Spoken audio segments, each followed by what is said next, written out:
இன்றைக்கி நம்ம முட்டையில் ஒரு பூரி பண்ணலாம். அதுக்கு மெஷர்மெண்ட் வந்து இந்த கப்பில் 1 கப் கோதுமை எடுத்துருக்கோம், அதே கப்பில் மைதா எடுத்துருக்கோம். காரத்துக்கு தேவையான அளவு மிளகாத்தூள் சேர்த்துக்கலாம், சால்ட்டு சேர்த்துக்கலாம். இதில் முட்டை அடித்து ஊற்றிடலாம். எத்தனை முட்டை உங்களுக்கு தேவையோ அத்தனை முட்டை ஊற்றிடலாம். இப்போ 2 ஊற்றிருக்கோம். இதை நல்லா மிக்ஸ் பண்ணிக்கோங்க. இப்போ இதை வந்து நம்ம அந்த எக்னாலே தான் மிக்ஸ் பண்ண போகிறோம். இது இப்படி பத்தலை அப்படின்னா நீங்கள் இன்னொன்று உடச்சி ஊற்றிக்கலாம்.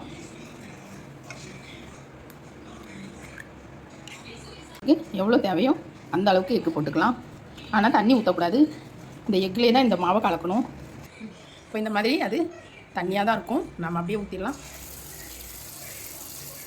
இப்படியே நீங்கள் ஊற்றும் போது அது பிசுன்னு வந்துடும். இப்படியே நீங்கள் பரட்டிகிட்டே இருக்கலாம். இது நல்லா வேகட்டும். இது ரொம்பவே டேஸ்ட்டாக இருக்கும். நீங்கள் எண்ணெய் இதில் ஊற்றி விட நீங்கள் எந்த அளவுக்கு அதிகமாக மாவு சேர்க்குறீங்களோ அந்த அளவுக்கு உங்களுக்கு பெருசாக வரும்.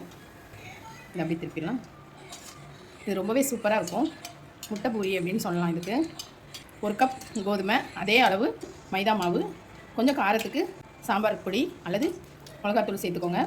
அதுக்கப்புறம் சால்ட்டு. அதை மிக்ஸ் பண்ணுறதுக்கு நீங்கள் எக்கு தான் சேர்த்துக்கணும் ஃபுல்லாக. அப்போ இந்த மாதிரி உங்களுக்கு முட்டை பூரி கிடைக்கும். இதே மாதிரி செஞ்சு பாருங்கள். இன்னும் அடுத்து ஊற்றிடலாம். இதை கொஞ்சம் நம்ம பெருசாக ஊற்றலாம்.